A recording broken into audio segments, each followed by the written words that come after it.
Hello, everybody. Thank you so much for joining us today. Good evening to those who are in this timeline. Good morning to those who are in earlier time zones. This is a BLS Global webinar on Portugal Golden Visa, a secure future. My name is Uma Bagirova. I'm your host for today's webinar. I'm very excited to introduce you to our amazing list of panelists today. They're representing leading funds and an immigration leading expert to speak to us about Portugal Golden Visa. We had our first seminar from this series on December 10th, right before holiday seasons, when people had time to gather information. This time of the year, people are having a more clear vision for their future. And since some political questions were answered, people are ready to start their more detailed research. We're witnessing the spike currently in the investment immigration industry, especially in USA due to the recent election, and UK to the recent tax changes. Portugal Golden Visa, the main subject of today's webinar, it's one of the most popular in investment immigration industry, and especially for those who are interested in citizenship option. There have been some changes in the past in this program. That's why a lot of information needs to be clarified, which is why we're hosting the seminar today. And we are joined by Tomás Teixeira, the partner from CCA. He will be helping with all the legal questions. Nathan Hadlock, Managing Director of Pela Terra, Shane Lyons, Head of Strategy of Wheeling Group, and Maria Alvarez, Funding Partner of Vida Capital. Maria, Thomas, Nathan, and Shane, thank you all so much joining us today, and I'm excited to hear each of your presentations. Before we get started, just some explanation about the flow of today's webinar, so we get the most out of it. Myself and the guest speakers, happy to answer questions as we go along, so I encourage you all to send your question in the chat feature at the bottom of the screen. At the end, we will have time for Q&A sessions. If you're reluctant to ask your question, maybe reach out to the member of our team via email. And watch out for your emails after the session. We will be in touch with you. Lastly, if you have time at the end of the webinar, we will have a short survey, and we will be grateful if you have time to answer. It will help us to improve the things in the future because we are planning already the next webinar. Okay, that's it from me, and I'm gonna pass the mic to Thomas. He's from CCA Law Firm. He's a partner in CCA. He specializes in real estate, energy, tourism, and private wealth, advises institutional investors, private clients, and family offices in transactions, foreign investment, and real estate operations. Thomas, you're doing a lot. And his extensive experience in the promotion, licensing, and management of real estate and energy projects in Portugal. He's ready to give you all the information. Thomas, go on. Thank you so much, Uma. Hi, everyone. Panelists and everyone that's watching. It's a pleasure to be here. I will now share my screen so that you can all see my presentation. One second.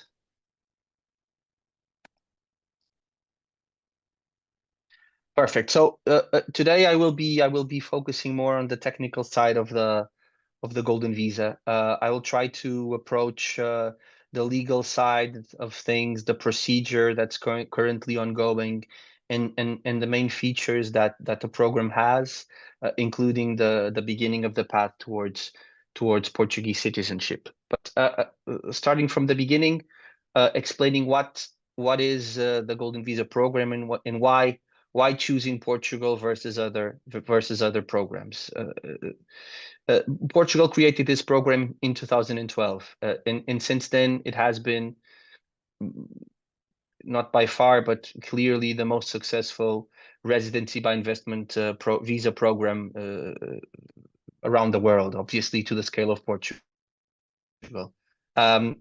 This program offers 5 years of residency, following by the right to apply for either a permanent residency or citizenship at the end of that 5-year period. It is a flexible program. It has very low stay requirements, as I'll show further ahead. The level of investment is a competitive one, and the path towards Portuguese citizenship, which is EU citizenship, is something that is guaranteed to the investors if they comply with all the requirements of the visa and all the requirements to make them eligible for citizenship that I will address further ahead in the presentation. Being a residency by investment program, it implies that those that want to apply for the program make an investment. I will focus more on the most successful route currently applicable on the program, which is the investment of 500,000 euros in private equity or venture capital, in Portuguese private equity or venture capital funds. This is the reason why we are doing this webinar, and all the other panelists represent each of them a qualifying fund for GoldenVisa. But just for you to know, there is always also the possibility of investing 500,000 euros into a Portuguese company and creating or maintaining through that company 5 jobs in Portugal. It has not been a successful route. And there's also a possibility of doing a donation of 250,000 euros into a qualifying public institution or foundation that seeks and works in areas such as national cultural heritage restoration, public patrimony, artistic production, etc. This route, although has a lower ticket, has not also been very successful. So the focus today will be on funds and on how that type of investment has developed a lot, and it has developed a lot in the past years in Portugal. So basically, the features of the program are the following. With the investment, you get a temporary residency with the right to work, live, and study in Portugal. This applies to the main investor and to the family members. You get a viable and sustainable route towards EU citizenship, which is Portuguese citizenship. You get a visa-free travel visa in the Schengen area, which is a very important feature for some of those that do not hold very competitive, between commas, passports. This point is very important because with one investment of 500,000 euros, you are allowed to bring in your spouse, your children under 18, your children over 18, being dependent from you, meaning that they need to be single, they need to be enrolled in the university, or they need to be financially dependent. The 26-year-old bracket is just a presumption of the law. If your children continue to study after 26, or if they continue to be dependent from you after 26, we can continue to include them. And we can also include parents and in-laws over 65 years old. So this means that with one investment, you can include all your nuclear family into the application, and all of them will be entitled to all of the rights that the Golden Visa gives, including the start of a path towards Portuguese citizenship 5 years later. In terms of requirements, as I said, the requirements are very, very, very low. So you need to spend an average of 7 days a year during the 5 years that the visa lasts, or 14 days every 2 years. And this means that in practical terms, you need to spend a holiday, you and the family. Everyone that is included in the application needs to comply with these stay requirements, but you need to spend a holiday. I would advise in the summer, but in the winter is also not bad, in Portugal. And with that, you will be entitled to comply with the second requirement, which is doing the renewals of the Golden Visa, which happen 2 years after you have the visa and 4 years after you have the visa. And with that, you will be able to continue for your Portuguese, with your Portuguese Golden Visa, and later on apply for either a permanent residency or a Portuguese passport, depending on your objective. I will not lose too much time on this part. It's a procedural matter, so there are things that need to be done: getting you a taxpayer number as a non-resident, opening a bank account. So all of these are stages of your investment. Then the most important part here, and we will have my fellow panelists presenting each of their funds, is to make the qualifying investment, to choose a right investment, one that suits your needs and your investor profile. Doing that investment, then we do the online submission of the application, we pay the processing fee, and then is waiting for the process to be issued. An important point here to make is that the clock for citizenship starts from the moment we do the online submission of the visa, not from the moment when the visa is issued. And this is a very, very, very important point. for those that know that the program has suffered some delays to be completed and issued. But a very important point is that the clock starts ticking for citizenship from the day we do the online submission of the visa. And during the time that we do the online submission until you get the visa, you only need to come to Portugal once to do the collection of the biometrics. This is applicable to the main investor, but also to the entire family members that are included in the application. Doing the biometrics is the same as coming to Portugal. It's the same as doing a passport or an ID. You come here, you take a picture, you sign a document, you do fingerprints, and you're done. You can close everything in one day. After 5 years, doing the renewals that you have to do, after 5 years, you have 3 options.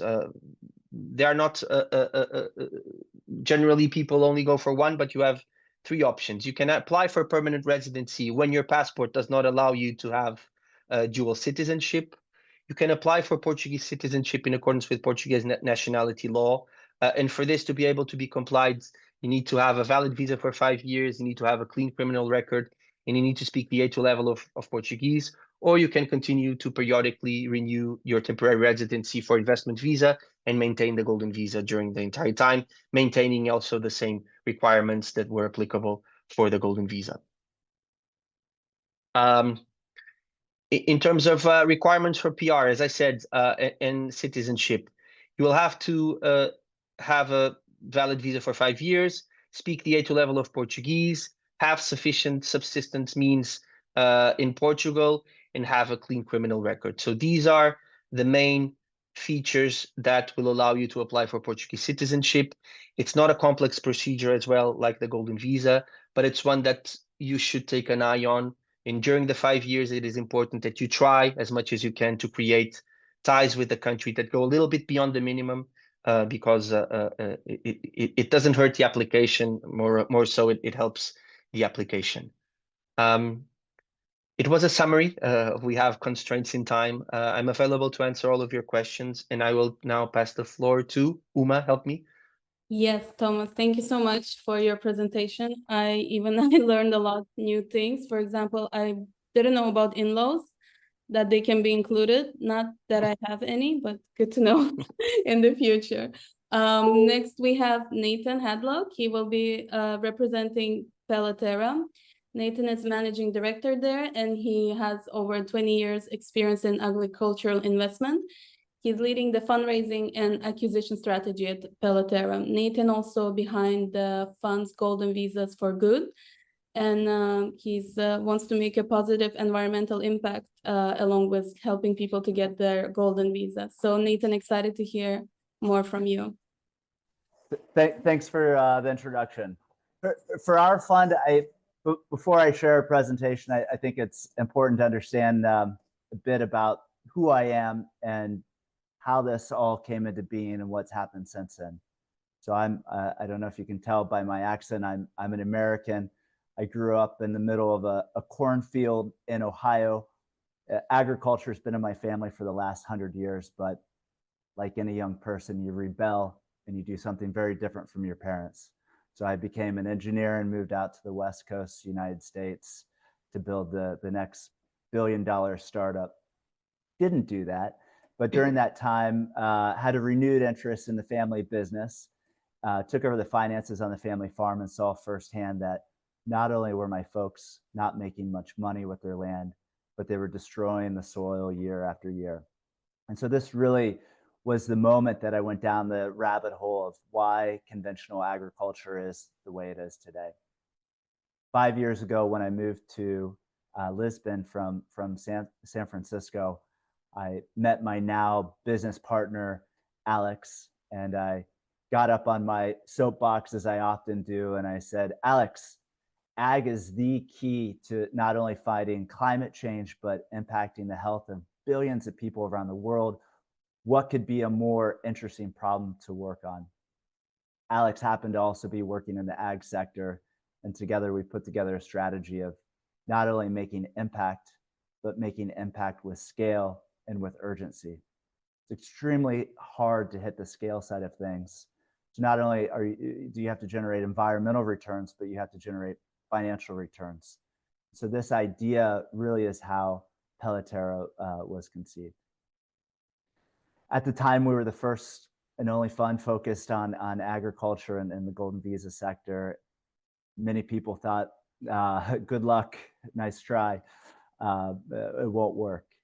Fast forward, this first fund, Pela Terra Farmland, raised around 35 million across 120 investors, with this capital now all deployed in the interior.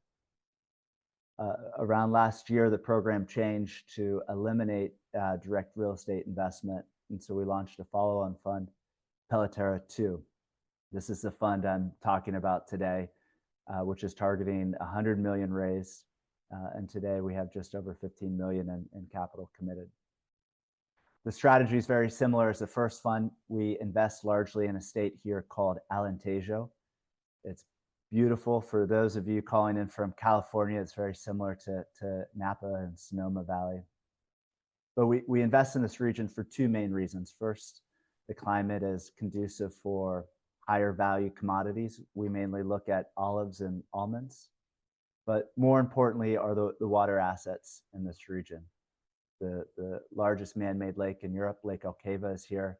And we invest in projects within that irrigation network. So to put it simply, we grow trees, we harvest those trees. That's what generates our annual returns. And then through the appreciation of the project, additional returns when we liquidate the assets. But let me share my screen and I'll show you some cool pictures and graphs. Can you see it okay? Yes, we can. Great. So this is my business partner, Alex, very handsome gentleman. The Pela Terra project was founded in 2020. This is the first acquisition for Pela Terra 2. It's a really large, we call it a brownfield acquisition where the trees are mature. And in this middle picture, that's a picture of me on the harvester as we harvest olives, which this harvest is generating returns from this very first year, which we're really proud of. Across all the projects, we have now over 50 million in assets under management. Just last year, over 600,000 trees planted, over 1,000 hectares, and now over 150 investors going through the Golden Visa process. What we do, we invest in a variety of different businesses, from almonds to olives, from greenfield to brownfield. On the greenfield investments are where we are adding new infrastructure, planting trees, and at the end, we bring these assets together and we sell them as a one piece. This is a timeline of the different work we've been doing over the years. Things are moving. We're buying more farms, and fundraising is in full speed right now, especially in the U.S. market. A lot of folks, this is their first time investing in farmland, and so more people are used to investing in residential real estate. And so one of the key things to understand, especially as a Golden Visa investor, where the #1 focus is capital preservation, is agriculture has extremely low volatility. And then that tied with returns is one of the best capital preserving assets you can invest in. We also put a lot of effort into an internal concierge team. There's a lot of complexity in this whole process, and so we try to make it as easy as possible as you go through this. For Pela Terra 2, we're targeting a 5% annual return plus performance bonus, and then the same is true for the final return.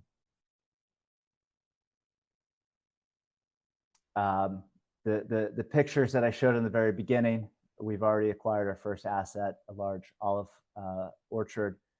which is delivering revenue from the very beginning. And this is only growing. We're in the news. Investors really like what we're doing, not only on the capital side, but every year we publish impact reports. That's really why we do this, why we get up in the morning, and we're proud of the progress we've made so far. That's it. Happy to take questions now or later. I'm sure our contact info will be shared after the webinar. Yeah, we'll keep the questions after, but thank you so much, Nathan, for your presentation. Knowing your ideas coming from a place of personal experience makes it so much more impactful. So that was great. Next we have Shane. He's head of strategy of Wheeling Group, and he's representing Emerald Green Capital Fund.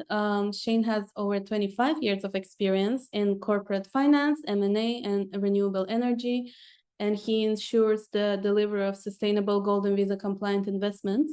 And he's backed also by 17 years of experience of Wheeling being in the industry. So Shane, very excited to hear your presentation. You're on mute. Okay. Yeah, thank you, Emma, very much. And thanks, Nathan, as well. It's always very interesting to hear projects like that, because we link ourselves, we're very much into sustainability and what we're doing. We're a renewable energy business, and I'd like to tell you a little bit more about that as we go through it. So we link, as you can see on the screen there, our focus of our investments is in renewable energy, principally PV, solar, but also wind and battery storage. Our business has been developed over about 18 years, from Southeast Asia through Northern Europe and the UK, and for the last 10 years we've been invested in Portugal, and have made a number of investments in Portugal and indeed Spain in that period. And I'd like to talk to you about that and what we're planning to do with the investment for this fund. Let's try to move it along here. There we go.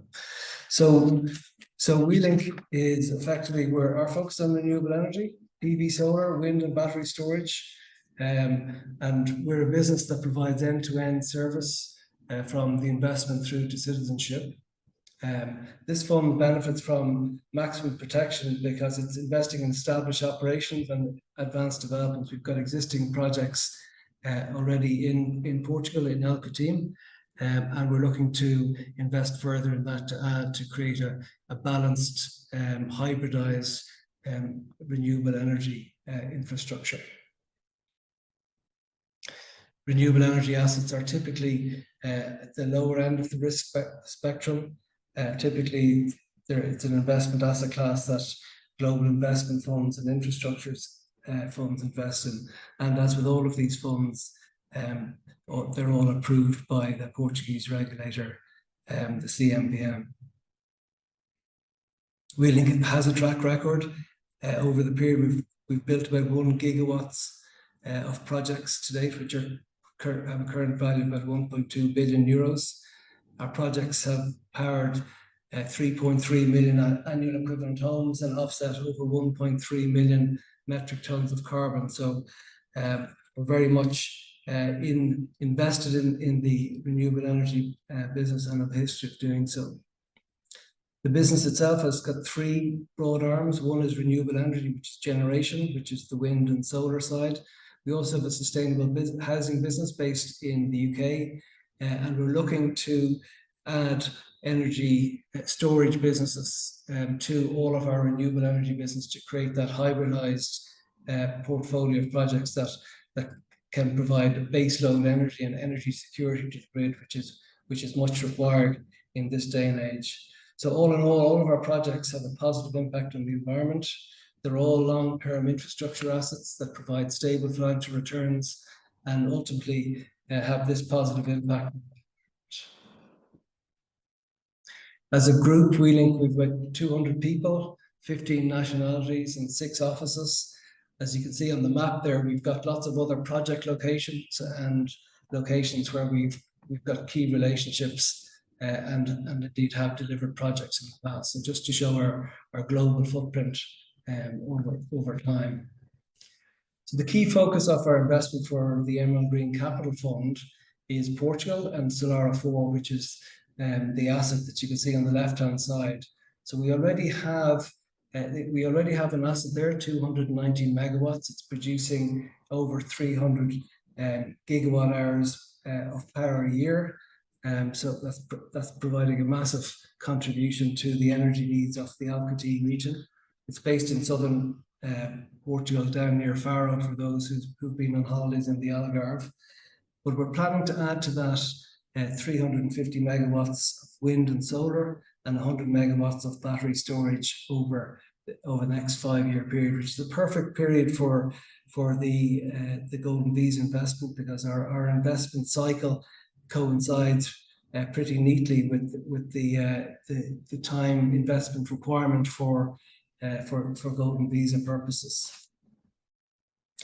When we've that project finished, it'll be generating over 1 terawatt hour of energy, which will be cutting 230,000 tons of carbon per annum and powering over 300,000 homes a year with that.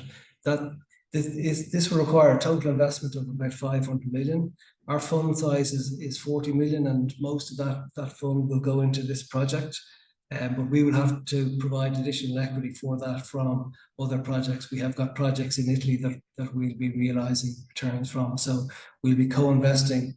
We think we'll be co-investing a significant amount alongside the fund investment, and then that will, as is normal for infrastructure projects, will supplement that with project finance for the investment purposes. I have here, well, I think I can show you briefly the this is the Solara 4 plant, and it can show you it's in this land in Alcatel region. So it's a huge plant as far as the eye can see, and we're looking to augment that with more solar and wind plant. Sorry. Need to move on. In terms of what that plant will do, when it was built, it was the largest merchant solar plant in Portugal. So we already have the proven operation capability. It's already producing cash flow, which I think is a great security for investors here. That cash flow is coming through, and we can point to that. But we're also adding 165 megawatts of wind and a further 99 megawatts of wind. That's in 2 phases, and then 100 megawatts of battery storage to balance that. So when this is all complete, it'll be a really unique hybridized project in Europe, and one of national importance in Portugal, where we've actually applied for a project of national importance in Portugal, and we've heard today that we're about to be approved of that for this plant. So it's a real feather in the cap for the team and for the project itself. So Wheeling itself, we've got this track record of investing. We typically build and develop projects and sell them to long-term infrastructure investors. And on the screen there, you've got a selection of the projects that we built over the last 6 or 8 years and sold them to investors like Allianz and Capital Dynamics and Foresight, and we've had investment from Solara 4 by Investec and Commonwealth Credit. So we're dealing with blue chip investors all the way through this, and all of our counterparties are like that. As a group, we take projects all the way from the initial stages through to execution. We do all of the development work, the financing work, the construction and asset management. And we've got a really high quality team, mainly of engineers, but lots of finance people like myself as well along the way. But the core strength of our team is in our engineering capability. Our growth story, it's founded in Dublin. You may be able to tell I'm Irish, and the business is Irish owned, but we're pretty international. I'm currently sitting in Madrid and going to London tomorrow and Lisbon the next week. So we move around a lot, and and have to do so to grow the business. But over the years, we've built this business into what it is now, with the purpose being creating a better planet now and looking for sustainability in everything that we do, and doing so through through partnerships and projects that have great potential. Wheeling itself, we think we address 9 out of the 17 UN Sustainable Development Goals. So by investing in WeLink, or alongside WeLink, you're creating a positive impact on the world, and that's supported by the UN's position. Just a brief word on STAG. All of the funds that are speaking today are managed by STAG Fund Management. They're registered and subject to supervision by the Portuguese regulator. They currently manage 13, I think that might have increased already since I wrote this, to about 16 private equity and venture capital funds, have assets under management of about $250 million. And they're focused on investments in companies that offer high growth potential, and have the team of great experience dealing with private equity and dealing with the investments that they do. So STAG are effectively our counterparty when it comes to making the investment. They invest the money on your behalf as the fund manager. So we introduce the deals and opportunities to STAG, and then propose a deal structure between the due diligence and the negotiation that is done. STAG will manage the investment of the fund's money into the investee's company. And then when the investments are made, they monitor those investments over time, and also look after the divestment to make sure that the fund is delivering the return on investment. In terms of how the fund structure works and is organized, the top layer of this chart on the left-hand side is all of the governance side of the process. So you've got the regulator sitting over the STAG, who are the fund managers, as well as the advisory board, and the legal advisor and the auditor and the bank.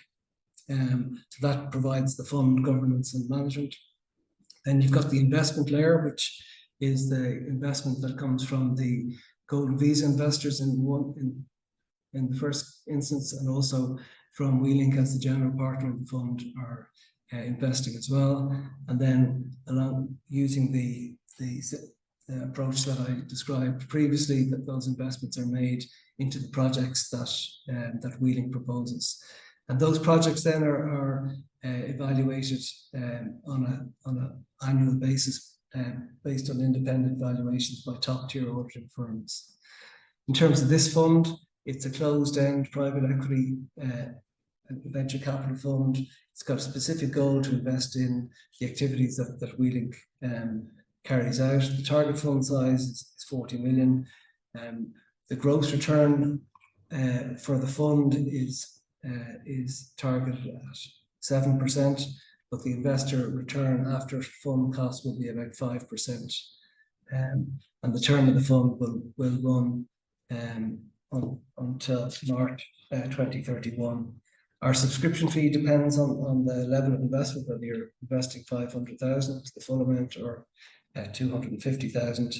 And then the fund management fee is a fee that's charged by the fund to the funds invested. So that's 5% per annum. So that's really all I've got to say. I'll hand you back to Uma, and I'll be happy to take any questions that you have at the end of the next presentation. Thank you so much, Shane. And for some reason, everything said in Irish accent sounds very compelling to me. So we have Maria next, and she's a founding partner of Vida Capital. Maria has 12 years of experience in M&A and as a tax lawyer, venture capitalist, trader, and investor across sectors in Portugal, Spain, and UK. Her unique skill sets applies now as the founder and a partner at Vida Capital. At Vida Capital, Maria is responsible for almost everything, Maria, structuring legal matters, tax, overseeing global fundraising, team management, and HR. and she's actively involved in Delta One trading, specializing in corporate actions and special situations in the EU market. Maria, very excited to hear what you have to. Hello, many thanks for the introduction. Let me put my presentation up.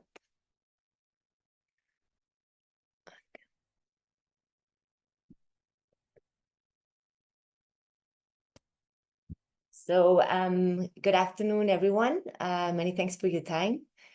First of all, I have a quite different background to the rest of the participants in the call. I've had a quite mixed experience. So as Solan mentioned, I've been a tax lawyer for many years in Freshfields, which is a big UK law firm, and then moved to investment banking in London, where I was head of structured products for Portugal Capital, and also worked at Macquarie. Since then, I founded multiple ventures, all of them running at a profit for now, a fashion company in Spain, an ice cream brand, and also a big social project that I'm running in Mexico, basically a cookie factory. 4 years ago, I decided to move to Lisbon.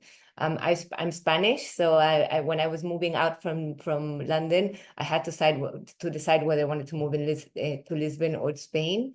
Initially, I came here for tax reasons, as many of us are under the NHR program, but then I fell in love with the country, and even if they are changing the tax system, I would still remain here. It's a beautiful, affordable, and it's a country full of opportunities, very similar in Spain in a lot of things, in weather, in food, but I think everyone speaks English here. You don't have any problem with language skills. And there is, in particular, in the hospitality market, as I'm going to cover a little bit further on, a lot more of opportunities than in Spain. In fact, I would define the Portuguese market as the hospitality market of Spain 10 years ago. What is Vida? So I'm one of the co-founders of Vida. Vida is a hospitality fund. We basically focus on turning around existing operating hospitality assets, so hotels, apart hotels, and condominiums that are currently underperforming. And basically what we do is we buy them, we refurbish them in a short term between 12 to 24 months, and we basically operate them during a life of 3 or 4 months until we sell the whole portfolio. We're currently raising our second fund.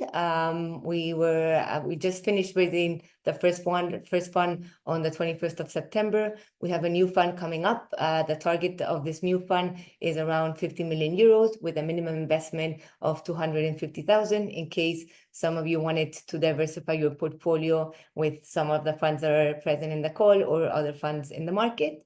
The minimum investment for the Golden Visa is 500,000 euros, and the subscription period of this fund, in fact, is going to be quite short. It's going to be run from the 1st of March to the 30th of December of this year, targeting, as mentioned, 50 million. Why the hospitality market? So Portugal has 10 million inhabitants, and we're receiving around 28 million of tourists per year, of which a big part of it are US tourists that basically are flying in currently either to Lisbon or to Porto, and shortly the Algarve will also have an airport. What's particular about the Portuguese market? First, it was the first European market to recover to the pre-COVID levels. And secondly, it's a completely decentralized market. So and 86% of the hotels here in Portugal are still owned by one family that only owns one hotel. So the big chains such as Marriott, Hyatt, AC, Meliá are still to penetrate in this market. That leaves with a big opportunity for us to purchase undermanaged or poorly managed hotels to basically carry out the refurbishment, and then in 2031, when we will do the disinvestment of the fund, to sell it to one of the big hospitality funds that are looking after stabilized growth assets. In particular, very relevant, the last 2 years of the increase of American tourism here. Why is it relevant? It's been increasing more or less 20% per year. And we think that that's going to be the trend in the next 5 years, particularly considering the implications. Maria, sorry to interrupt, but the pages are not turning on the presentation. They're not? No, the slides are not moving. Okay, let me, Sorry. Thanks, thank Tom. you for letting me know. Let me try again. Okay. Can you see them now? Are they turning? Yes, we see them now. Yes. You haven't missed anything important until now.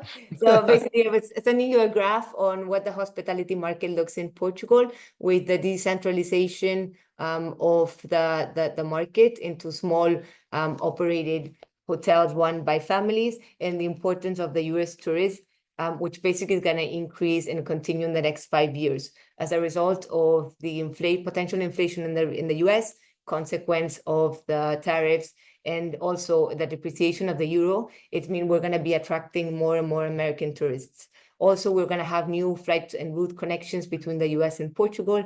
There's flights going from New York to Faro that are programmed this summer. Also, new routes between Lisbon and LA, and Boston and Washington, and New York, and Porto. So all of these are very good news for the hospitality market in Portugal, and in particular for Vida, because our brand is focused mostly on US tourists. What type of assets do we invest in? We saw a niche in the market for everything that has to do with condominiums and branded residencies or hotels, all of them with a touristic license. During pandemic, of course, and after that, we're seeing a lot of nomad families and also extended stays of tourists that can basically don't feel or don't see their needs fulfilled in a hotel because they're lacking common spaces, living room areas, working spaces. On the other side, on the private apartments and the Airbnbs, there's a lot of issues in relations to security. There's normally no food and beverage supplies. There's no common areas such as gyms or spas. So we're focusing mostly on condominiums with touristic license and also on branded residencies. It's a really big growing demand, not only in Portugal, also generally in Europe. And as we see, there's big players such as Marriott, Hyatt, or Four Seasons that are penetrating the European market with their branded residencies concept. Branded residencies such as Four Seasons just opened in Madrid. Hyatt has a really big project here in Lisbon. So it is, as if you can see reports from CBRE or JLL, it's a market trend and will continue. In specific on the strategy, so I think we could define ourselves as one of the best risk reward funds in the market. Why? Because on the one side, we're real estate asset backed on operational assets. So we don't take construction or development risk. We can only invest in existing hotels, but that are underperforming. So our team focuses on due diligence and analyzing assets where we can buy at a discount between 20 to 40% from the current market price. And where do we see those opportunities? Litigation assets that were closed during COVID, for example, that currently now are in a process of judicial court allocation. A lot of family-run businesses that don't have continuation, where we see that the kids or the grandchildren can't continue with the hospitality operational. In all of that, most of them are off-market opportunities that we get either through brokers, through litigation lawyers, and through Jose Cobas, which is our Chief Investment Officer. Where do we invest? We basically focus on the Alvarez because it has the highest occupancy rate in all Portugal, but also areas such as Lisbon, Porto, and Évora. And where we see a lot of value creation, where we can basically refurbish from 12 to 24 months, turn around quickly the asset and operate it to maximize its value. Also key and very different to many of the hospitality funds in the market is we actually operate all of the assets. We operate them through a partner that's called Blue Chip. That's also the main operator. They have the mandate to operate all of the Hyatt resorts. Hyatt in particular has a very has a growth plan of between 50 to 60 hotels in the next 6 years, which specifically matches with the term of the fund and with the investment strategy that Vida has. So we're in a very good place if we're able to source assets, turn them around, and have them operated by one of the multiple brands that Hyatt has. As an example, the first asset that we bought with Vida Fund 1, we purchased, we refurbished it, and it's going to be at destination by Hyatt Hotel. This is the specific asset. I just want to give you an example of what are the typical projects that we invest. We purchased this asset in 2022. It was a distressed asset from Caixa General de Depósitos. We bought it, we refurbished it in 2 tranches of the refurbishment, and we're now operating, starting the relaunch under the Masana brand and under a new distribution contract with Hyatt. As you can see, it's a condominium with touristic license. It has access to the beach. It's located in the Algarve. It's one of the most touristic destinations in all Portugal. The beauty of it is it has horizontal division. So when we do the exit of the project, we can choose whether we can sell the units on the one side and the operating business on the other, or whether we'll build a portfolio that we could basically offload to one of the big hospitality funds that will be in search of this type of opportunities in 5 years. By the way, 2030 is also the World Cup here in Portugal, which is going to be held by Spain, Portugal, and Morocco. And we see that as a great opportunity for everything that has to do with the exit of residential and condominium real estate projects here in Portugal. We like to show this to give you an example of the refurbishments that we do. We do not do ground development, so there's no construction or permitting risk. The maximum leverage of all of the projects that we have is 50%. And what we do is we do a reconcepting and a renovation. As you can see, the before and after pictures, the structure is the same. We didn't have to turn around walls or apply for any licensing or permitting from the City Hall. We just did a big change to everything that has to do with interior design. Right now, we're doing the second refurbishment of the restaurant, the spa, and the fitness area, and we're planning to reopen the resort on the 1st of April under a new brand that's called Masana. In relation to the returns, as we were mentioning, is one of the best risk rewards funds in the market. Why? Because the returns are quite high. We're targeting a 12% IRR, which is a 2 times multiple return. What's the payoff of this? So we're basically planning to pay dividends of 4% after 2027, with the back exit of most of the portfolio in 2031, where we would sell all of the assets and distribute all of the capital gains of the different projects to the investors. Why is it important to receive dividends? And I think this is key because there's some cost associated with the Golden Visa that are government fees that could be quite costly. So with one investment, you can cover the same family, but you're going to have several costs in relation to the fees to be paid to the government that are per person. And that per person could amount around 14,000 to 16,000 euros spread over a term of 5 years. So my suggestion is go for a fund that distributes annual dividends, because that's going to liberate some of the financial cost of the fees. Vida Fund 1, as I mentioned, we just closed on the 21st of January. We raised over 21 million euros in a very short term. Most of the fund was raised in the last 6 months of the year. We have more than 50 investors from US, Turkey, Middle East, Latin America.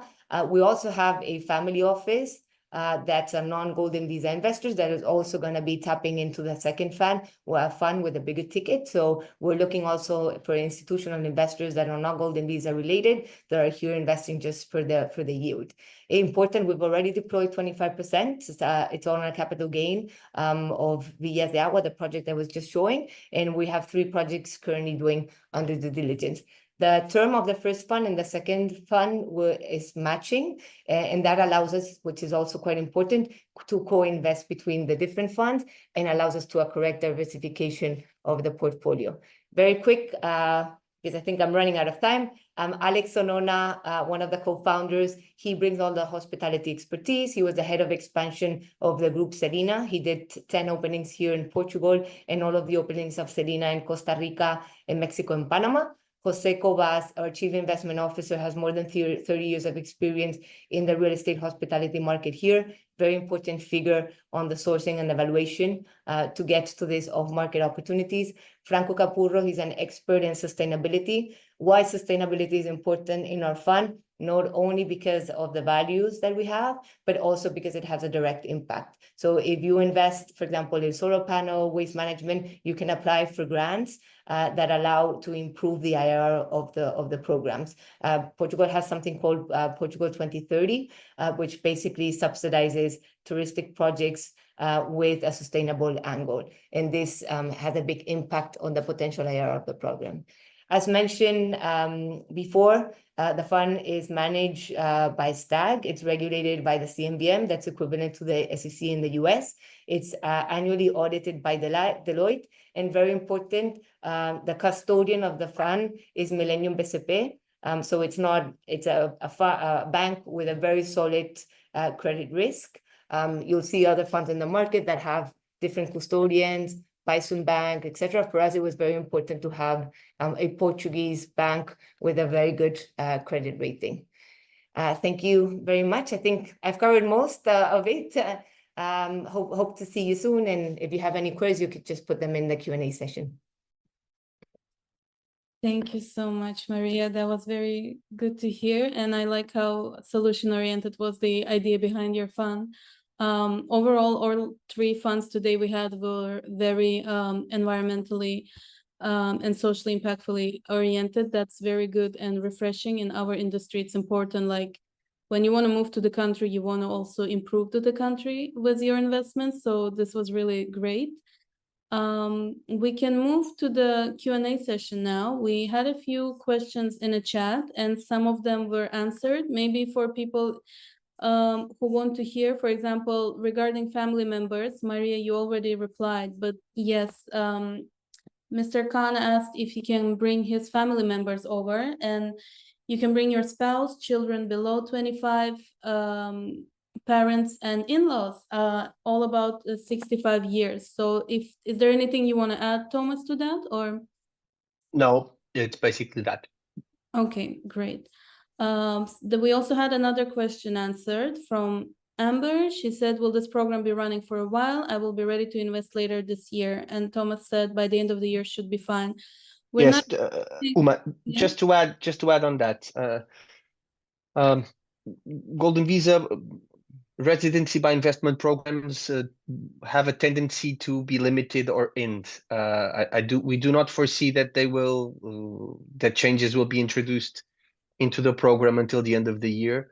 But it is advisable that if you are thinking on moving until the end of the year, that you start doing the preliminary work of looking into the fund, assessing the fund, opening the bank account for you to be ready to do it in the end of the year. Although we do not foresee if this will change or end. That's true. We are actually in this industry, we're experiencing a lot of quick changes suddenly. For example, yes, exactly. Look at Spain. Yes, Spanish Golden Visa is ending, unfortunately. At least they gave the time to announce it. Greece was experiencing major changes last August. So Amber, I think the time you started your research is perfect. Now you're going to get to know the funds that you're the most comfortable with and get to know the technicality of the process. So by the end of the year, everything will be ready for you. So you can start speaking to regarding that now. So moving on to the next question that was already answered. Just in case we want to add more, James asked if there are other options and if the 500,000 is the minimum investment. Thomas, you mentioned that 250. Yes, there is as a donation, right? Yes, you have the donation route of 250,000 euros, and you have investment in a Portuguese company or incorporation of a Portuguese company, where you either maintain or create 5 jobs. Yes. To add to that, I know the donation route might not sound so exciting, but it actually can be the only option for people who cannot open bank account in Portugal. So that's something to consider. Yes. So then we can start with questions that haven't been answered. So Afshin said that he's Canadian and he wants to know what is the guarantee to get back 500,000 after getting Portugal citizenship. Do we give him guarantees, Thomas? So basically, as investing in a private equity or a venture capital fund in Portugal is always a risk investment. So by law, management companies and fund managers cannot guarantee returns. So there is no guaranteed return on an investment in a Portuguese private equity fund. So this is why the choice of investment needs to be a very careful choice, and one oriented for the investment profile of the investor. But no, unfortunately, that does not exist. Exactly. That's why, just to add to that, Afshin, that's why looking into the track record, looking into how the fund is structured is very important. And also, just to add to that, your citizenship will not be affected with the whether you get back your investment or not. It will be completely unrelated. So there is the guarantee in that you will get your citizenship if you fulfill the requirements by the government. So then we have a question, anonymous question, but very important. It's what happens if the company goes bust after 1 year? And maybe, Thomas, you don't have to answer this question. Maybe it's a bit controversial, but people can chip in and say. I will give a generic answer to that, because it's very important to understand that the obligation of the investors is not an obligation of results, it's an obligation of means. They need to deploy 500,000 euros into a Portuguese private equity fund. Whether that fund performs or not, that's not an obligation of the investor. It's an obligation of the fund managers and of those that are basically choosing the investments that the fund makes. We haven't had that happening, any fund going bust since I've been working on the fund on the fund Golden Visa sectors since 2019. What I would say is that if a fund would go bust, the fund is managed by a management company. So I'm pretty sure that that specific management company would find a way for the investor to maintain its Golden Visa by simply moving him to another fund or changing it to another fund within the portfolio of funds that they would have. So, but it's not something that has happened so far. So yeah. I want to see if Shane, Maria, or Nathan have something at, like, representing your funds, I don't think you can probably give some answer that the company won't get bust in 1 year, right? Is there anything you want to add? Yeah, if I can come in first, like WeLink has been around for 18 years, and we expect to be around for 18 more years. So we don't expect to be going bust. But I think the important thing, really, I think from an investor perspective is, as Thomas has said, one, I think the Golden Visa application is still holds. So that limb of the investment is still live. And then secondly, the fund itself does due diligence on the company, and the investor, we're happy to talk to investors to reassure them about what we're doing and about our projects. So that sort of in-person due diligence we would see as sort of a part of the process to get to know us, and we're more than happy to engage in that. Okay. Yes. I don't know what has to happen in the world other COVID once. So, yeah. I think in our case, just to add, I do agree. I think it's key for everyone, for all of the investors, to understand the strategy of the fund, the risks they're taking, the potential returns, and especially what's going to be the exits, because it's very easy to invest, but it's not as easy to exit the projects in. So you need to look for a fund that has a very specific exit strategy. In the case of Vida, when we were asked about, okay, what's your worst case scenario? Our worst case scenario, of course, is if we have another COVID and the hotels are shut. The good thing for the investors is the investors, as owners of the fund, hold the real estate. So they basically hold the hospitality assets. Even if we were to have a big crisis and the hotels were to be closed during 1 or 2 years, at the end of the day, you have a real estate asset that will appreciate during the life of the fund. So it's very unlikely that the real estate market will collapse together with the operational. And basically, to the extent that you have a diversified portfolio, you're diversifying the risk in different assets and in different areas of Portugal. But that's something that investors need to think about. What's the worst case scenario? So for every fund will be different. In our case is COVID, and you know that it's a real estate asset backed fund at the end of the day. Okay. Nathan, anything you want to add? I would just be saying what everyone else is. Okay. In our case, people need to eat. Okay. Agriculture is a strong asset class. Yeah, we'll still need Earth in a year upcoming.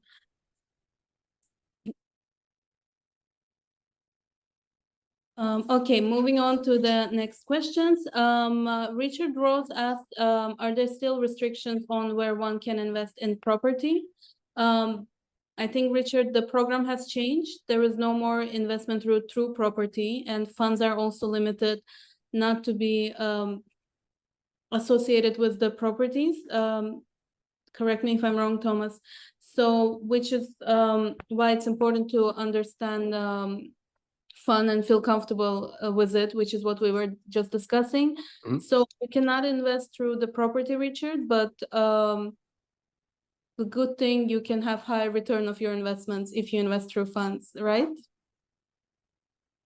Yes, I mean, Uma, property investment is out of the equation. So unfortunately, it's not available anymore. So the fund route and the other two routes that I mentioned are the only ones that we can invest in. Okay, I see. Great. Richard, I hope that answered your question. Mr. Atunwa asked, does it mean the minimum is 250,000? Can it be paid on an installment? So I think that's comes to our discussion of the nation for 250,000. Yes, it needs to be paid everything in full upfront. Okay, yes. So there is no possibility for the loan option, nothing like that, right? The only possibility for a loan would happen if on the country of origin, the investor would be able to obtain funds through a loan, and that is a possibility to fund the investment. But obtaining loans in Portugal, that's not possible. And to be clear, the investment needs to be fully done in advance before the visa is presented. So this is a little bit normally generally funds issue capital calls, and you raise capital as time goes. In these specific Golden Visa funds, the capital call for the full 250,000 euros is done in one time before the submission of the visa is done. Okay, thank you. And there's one more question. Is there an NHR 2.0 in discussion in Portugal to replace the expired NHR scheme? Yes, there is. I'm very happy to answer and give details on the NHR 2.0. Please send me an email and I will address that matter. Okay. And Richard has another question. How does one go about opening a bank account in Portugal? You have a lawyer that will help you open the bank account. No, I'm joking. I mean, it's yes. No, I mean, you gather the documentation, you certify the documentation, and you get the bank account open. It's really it's important to, mostly for American investors investing in funds, it's really important that they seek professional advice before starting the procedure, because not all banks allow Americans to open bank accounts and to invest in securities such as units of a fund are considered. So it's really important that the investors seek professional help before starting the procedure. Okay. Thank you, Thomas. And then another question. Will the investment have to be maintained after 5 years if the visa is extended, not converted to permanent residency or citizenship? Theoretically, yes. You would have to, Imagine all of the funds that are in the panel have a duration period, which needs to be a minimum duration of 5 years. So if you Okay. choose that route, probably you would have to do another investment, yes. I have a question to funds actually. Do you guys usually advise to invest for 5 years, or do you require minimum investment to be higher? Like, is there a restriction with how long you want the investment to be in your fund? Because the 5 year is basically for the more related to getting citizenship after 5 years. 5 years is a legal requirement of the law. Yeah, that's Okay. legal requirement, but So that's from Emerald Fund perspective, 5 year, we've designed it specifically to be as efficient as possible for Golden Visa investment purposes. So we've got the subscription period, we've got the hold period, and then the divestment period. So the fund will be closed and divested in 2031. And that's specifically designed to give Golden Visa investments their return in as short as possible period. We'll do so earlier, but we need to respect the hold period requirements that each of the investors has. Okay, thank you, Shane. And next question, it's actually a question that people usually scared to ask, but it's good to ask them regardless. So thanks for asking, anonymous attendee.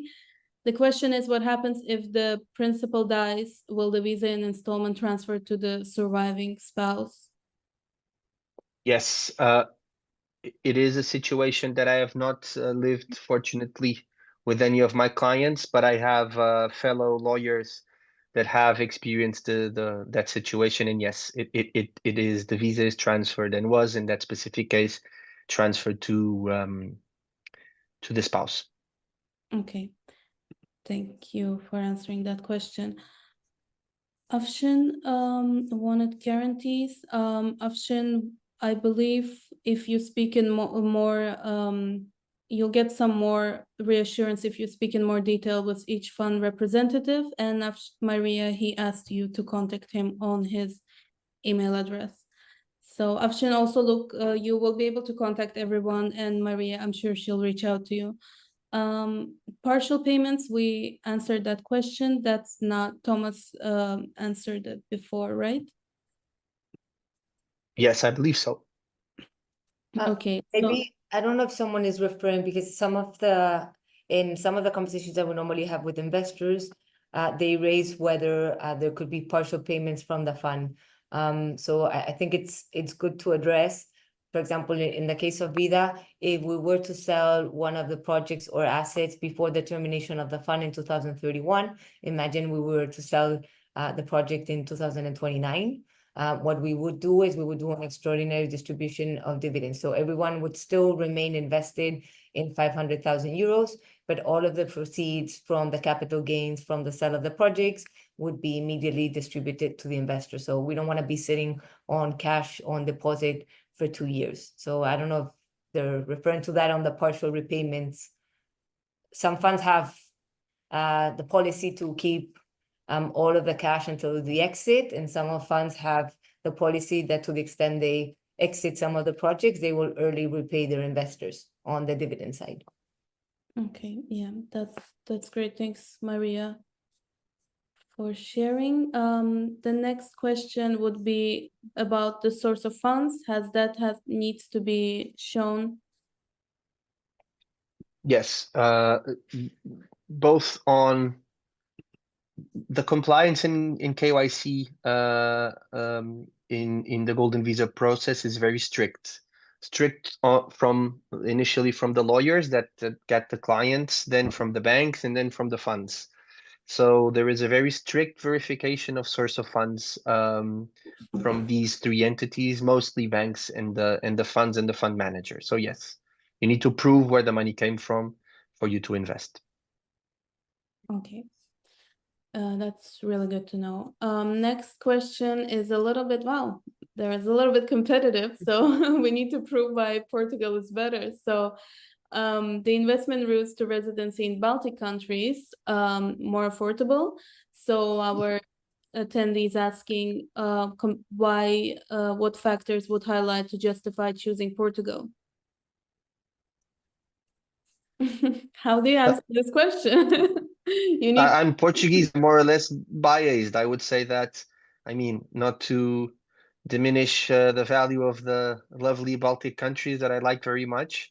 I would say that Portugal is the program is a little bit more competitive. The program has more track record. The program has proven itself to work. So I would keep it there and not go to other less factual arguments. But I have Maria, which is completely independent because she is Spanish. So No, I think my point, and I've discussed this with Thomas many times when people compare, for example, Malta to Portugal. I think you need to evaluate also what's the country risk. So it's very unlikely that Portugal will leave the EU, will be forced to leave the EU.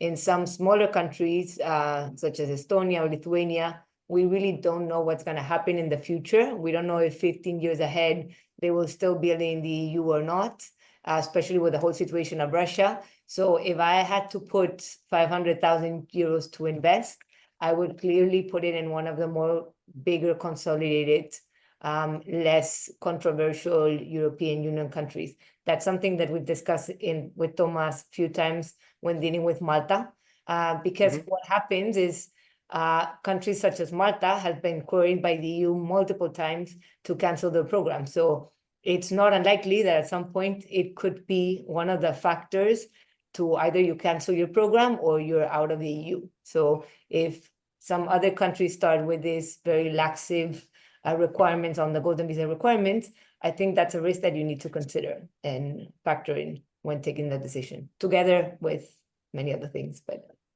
really good point. And if I can also add, as a neutral perspective, I don't want to be choosing one program over another, but from my experience working with investors directly and seeing the industry change, the Baltic country do have started introduce competitive programs now, but it's also, we need to give them time to see and test it in some ways. And also the reason Portugal is the program is so popular is because of the minimum stay requirement. In many other programs, you need minimum 6 months stay requirement before you apply for citizenship. In Portugal, it's 2 weeks and 1 week annually. Correct me if I'm wrong, Thomas. average of 7 days a year, yes. Yes. So for a lot of people who have established business, who don't want to spend 6 months away from their country, Portugal is the option to choose, because they don't have to commit their time and they still can get the citizenship. I hope this answered the questions, and I'm happy to contribute. Yes, the next question: will we be receiving links to the 3 funds and contacts? And yes, and also as a bonus, Thomas's email as well. So anything you guys want to add to this? Okay, there is some questions from Facebook. We have some questions from Facebook as well, but we have some here in Q&A session. What's the age limit of dependents? Thomas already touched up on that, so if you don't mind, I believe it's 21 years, Thomas, and then if you can prove financial dependency, it's included 24, right? It's 26, but if the children remain studying, there is no problem. Okay, so if he or she is over 26 and remains studying independent, we can still include within the parents' application. Okay, that's perfect. Will we be receiving? Yes, that I answered. Is it possible to invest directly in stock markets or other funds as part of the Golden Visa investment route? I mean, it's possible to invest in other funds that focus on that area. Yes. There is questions from Facebook we're having. How does it work on non-dom status? If I'm a Golden Visa holder, do I have to give up the British passport? No. No. Doesn't affect anything. Yes, because they're gonna be taxed on worldwide income. Is that something No, Portugal does not have any type of worldwide taxation, nor does the Golden Visa. So the tax situation of the Golden Visa holder and the Portuguese passport holder does not change. So Portugal does not apply any taxation just for the simple fact that people have a visa or a passport. Okay. We have one more question about transferring the funds. If the funds are transferable, is it limited to spouse, or can it be whoever is the beneficiary? Sorry, let me just read the question because It's from Gersten Lauer. I think the answer, Thomas, is the units are held by the investor and whoever yes, they transfer. So the visa status is separate from the investment status. So the units are held by the investor, yes, and whoever the investor passes them to owns the units in the future. But that the visa status doesn't necessarily follow that. correct. Okay, thank you for answering, Shane and Thomas. We have one more question here. Is surplus cash in limited companies deployable for the purpose of the Golden Visa or personal funds only? Personal funds only. Okay, because I had an investor also, he wanted to invest through his company and that was an option. Didn't work. Doesn't work. Okay. Next question, how does it work on non-dom status? Do I have to give up? Oh, we answered that from Facebook. So no one needs to give up their British passport unless they really want to. How to verify source of funds for Iranians? Is that something you have experience with, Thomas? Yes, I mean, I have 5 or 6 Iranian clients. The verification of the source of funds is stricter for Iranians. But there is no limitation on the simple fact that they are from Iran that prevents them from investing. Okay. And also maybe to highlight, because a lot of people don't understand what source of funds is. So basically you need to credit what's the precedence of the 500,000 euros that you're investing, but it could be through multiple ways. It could be through salary, it could be from a dividend from a company, from a loan that you have received from a company, from a gift, Savings. an inheritance. Yes, so there's multiple ways to prove where this 500,000 euros is coming from. Thank you, Maria. We have oh yeah, Afshin just added that there's no direct wiring from Iranian banks. So is there something? Yes, typically my clients from Iran all had bank accounts abroad. Yeah. Okay. So if it's not from Iran, they open a bank account in a certain like middle country and then transfer, that would help to avoid In theory, the money needs to come from a bank account outside EU. outside EU. Okay, that's a good point. Okay. Dubai, for example. Dubai, exactly. That's a good country. Other option is they can, for example, we have some Moroccan investors. They also have exchange control rules in Morocco. Due to the exchange control rules, they can only wire to a corporate. So we had to go through the route of basically creating a limited liability company here in Portugal, where they're the only shareholders. They would transfer the cash into this company. In this company, because it's a single sole shareholder company, Portuguese company, they can actually qualify for the Golden Visa.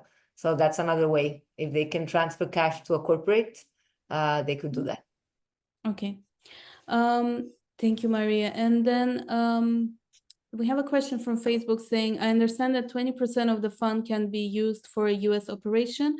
What type of business can this be? It's actually more. So 60% of the equity needs to be invested into Portuguese companies, and the remaining 40% may be invested wherever, as long as it complies with the fund regulations and with the investment policy of the fund. So if the investment policy of the fund foresees the investment into US companies, it's fine. Okay, that's great to know. Thank you. Okay, I think we have one more question. If I incorporate my own Portuguese company and deploy 500,000 euros into the business, will that work for the Golden Visa? If you create 5 jobs and register them with the Social Security, yes. So that's essentially going to cost more than Yes. just investing into the Yes, the reason why that route doesn't work is that when you create a company and have 5 jobs, you have to you end up living in the country, so no one does it because of that. And the chances that the company goes bust as No, well. I mean, yes, but at the end of the day, keeping five employees during 5 years, 365 days a year, it's complex. Yeah, what if someone quits? You have to immediately. No, but I mean, you can hire someone else, and then when you go for the renewal, you need to have the 5 employees registered, so that can happen. The people wouldn't lose the visa because one or 2 employees left, as long as they would hire them quickly again. But it's a route that hasn't been successful because And it understanding you- hasn't worked. It's not properly built from a legal standpoint. Okay, and you have to employ Portuguese citizens, right? No, you have to create 5 jobs. Doesn't mean that they need to be Portuguese. Okay, that's very inclusive, but still unstable. Okay, thank you, Thomas. Can we replace 5 people? I believe, can we replace 5 people? I believe that's probably a follow-up question about the opening the company. So yeah, 5 people. Yes, in theory you can. Okay, and what is the cost of Social Security? A little bit beyond the scope of the webinar, but 11% on the salary. Afshin is asking, when renew residency after 2 years, what happens to kid if she's over 25 and not student anymore? In theory, the criteria that was in which the visa was granted needs to be maintained throughout the entire time. So it could happen that the children would lose the visa, although I don't think that would happen. Okay. I think we answered all questions, and if anyone has any questions additionally, feel free. We will look for your emails. We will send you all the information. You'll be able to contact everyone you like today directly and to get the information. All the questions was answered. Thank you so much for everyone. Is there anything else you guys want to add? Maybe there were some questions you inquire the most when you speak with your investors, so it's something you want to say, so while we are here we get a chance to be educated. Something that people ask you the most and you think it's good? No? Okay. So we will, for those who joined later, we will send you all the recordings, we will send you all the presentations, we'll send you all the contact information of each fund, so you will be able to catch up on whatever you missed. And I think we have a poll today that I'm gonna start. So if people have, can you start this, Sonal, please? Yeah. Okay, here, I think. Okay, that will just help us to improve for our next seminar that we will be preparing soon. Stay tuned for that as well. I think we had a great session. Thank you for bringing your energy and passion, guys. And we're looking forward for continuing this with you all. Thank you. Have a lovely day or evening. Bye-bye. Thank you, guys. Bye. Thank you. Bye. Thank you all. Bye-bye.